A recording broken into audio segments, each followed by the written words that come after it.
TV 20 Kannada ವಾಹಿನಿಗೆ ಸ್ವಾಗತ. ಒಂಟಿ ಸಲಕವೊಂದು ರಸ್ತೆಗೆ ಅಡ್ಡಲಾಗಿ ಮರ ಬೀಳಿಸಿ ವಾಹನ ಸವಾರು ಪರದಾಡುವಂತೆ ಮಾಡಿದ ಘಟನೆ ಸಕಲೇಶಪುರದ ಹಳ್ಳಿಬೈಲು ಗ್ರಾಮದ ಬಳಿ ಜರುಗಿದೆ. ಗುರುವಾರ ರಾತ್ರಿ ಗ್ರಾಮದ ಬಳಿ ದೈತ್ಯಾಕಾರದ ಒಂಟಿ ಸಲಗ ಬೈನೆ ಮರವನ್ನ ನೆಲಕ್ಕುರುಳಿಸಿ ಆರಾಮಾಗಿ ತಿನ್ನುತ್ತಾ ನಿಂತಿತ್ತು.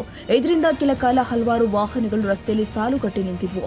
ಕೆಲ ಕಾಲ ವಾಹನ ಸವಾರು ಇದರಿಂದ ಪರದಾಡಿದ್ದಾರೆ. ಬಳಿಕ ವಿಡಿಯೋ ಮಾಡಿ ಅರಣ್ಯ ಇಲಾಖೆ ಸಿಬ್ಬಂದಿ ಸ್ಥಳಕ್ಕೆ ಬರುವಂತೆ ಚಾಲಕರು ಒತ್ತಾಯಿಸಿದ್ರು. ಸ್ಥಳಕ್ಕೆ ಎಟಿಎಫ್ ಸಿಬ್ಬಂದಿ ಬಂದು ಪಟಾಕಿ ಸಿಡಿಸಿ ಸಲಗವನ್ನ ಕಾಡಿಗೆ ಓಡಿಸಿದ್ದಾರೆ. ಬಳಿಕ ಸುರಿತಾ ಇರುವ ಮಳೆಯಲ್ಲಿಯೇ ಮರವನ್ನ ಅರಣ್ಯ ಇಲಾಖೆ ಸಿಬ್ಬಂದಿ ತೆರವು ಮಾಡಿ ವಾಹನ ಸಂಚಾರಕ್ಕೆ ಅನುವು ಮಾಡಿಕೊಟ್ಟಿದ್ದಾರೆ. ಕನ್ನಡಿಗರ ಮೆಚ್ಚಿನ ನಿಮ್ಮ ಟಿವಿ 20 ಕನ್ನಡ ವಾಹಿನಿ ಇದೀಗ ಟಿವಿಯಲ್ಲಿ ಲಭ್ಯ. ಕರ್ನಾಟಕ ಮತ್ತು ದೇಶ ವಿದೇಶದ 360 ಡಿಗ್ರಿ ಸುದ್ದಿ ವಿವರವನ್ನ ಪಡೆಯುವುದಕ್ಕೆ ಟಿವಿ 20 ವಾಹಿನಿಯನ್ನು ಲೈಕ್ ಮಾಡಿ, ವಿಡಿಯೋಗಳನ್ನು ಶೇರ್ ಮಾಡಿ, ಕಮೆಂಟ್ ಮಾಡಿ, ಸಬ್ಸ್ಕ್ರೈಬ್ ಮಾಡಿ.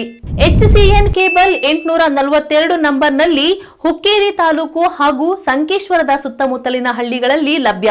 PCN ಕೇಬಲ್ 129 ನಂಬರ್ನಲ್ಲಿ ಹಾರುಗೆರೆ ಸುತ್ತಮುತ್ತಲಿನ ಹಳ್ಳಿಗಳಲ್ಲಿ ಲಭ್ಯ.